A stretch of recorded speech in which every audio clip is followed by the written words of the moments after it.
এখানে বেশ কিছু টি স্টল আছে। আপনি যদি এই বালির চরে হেঁটে হেঁটে ঘর্মাক্ত হন, ক্লান্ত হন, তৃষ্ণার্ত হন, তাহলে আপনি এখানে পানি পাচ্ছেন। ঠিক আছে, তো এটা দারুণ না? আর এই ঘরটা কেন আমি এটা এক্সপ্লোর করতে যাচ্ছি, ওই যে ওইখানে একটা ঘর আছে নদীর একদম কিনারে, কেন ওই ঘরটা, ওখানে কোনো মানুষ দেখতে পাচ্ছি না। ওই ঘরে যাব, গিয়ে দেখি ওটা কি কোনো আইন শৃঙ্খলা বাহিনীর জন্য ওই ঘর, নাকি কোনো প্রহরীরা বা কেউ থাকে এই বালির বস্তাগুলো দেখার জন্য, না অন্য কোনো কারণ, বা টি স্টল এটা দেখার জন্য ওখানে যাচ্ছে। আর নদী ক্ষয় রোধ করতে এই বালির বস্তাগুলোকে রেডি করা হচ্ছে, যেটা প্রোটেকশন দিবে নদীর ক্ষয়। এই ঘরকে দেখতে চেয়েছিলাম, এই যে ফাইনালি এখানে এলাম। এটা আসলে দূর থেকে ওভাবে দেখা যাচ্ছিল না এই ঘরটা কেন, এখন ক্লিয়ার। এই ঘরটা হচ্ছে একটা দোকান, একটা টি স্টল, নাথিং এলস।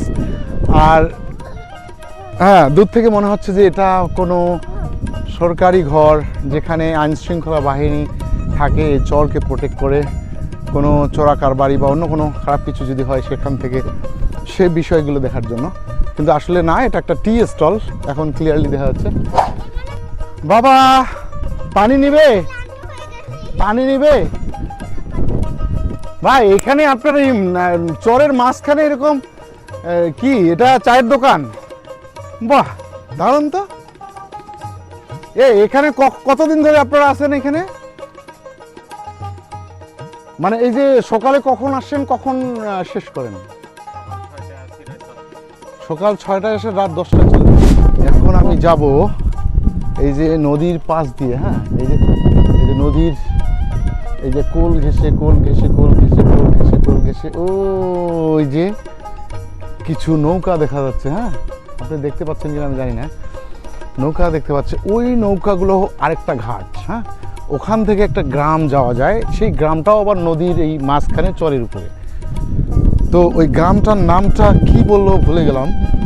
ওই পাশে একটা গ্রাম আছে খানপুর, যেটা চর খানপুর নামে পরিচিত, সবাই অনেকেই জানেন। আর ওই চর খানপুরের পাশেই হচ্ছে এই গ্রামটা।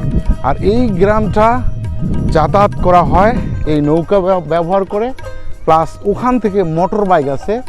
ওই নৌকা যেখানে শেষ, ওখান থেকে মোটর বাইক করে যারা গ্রামের মানুষ যাতায়াত করে।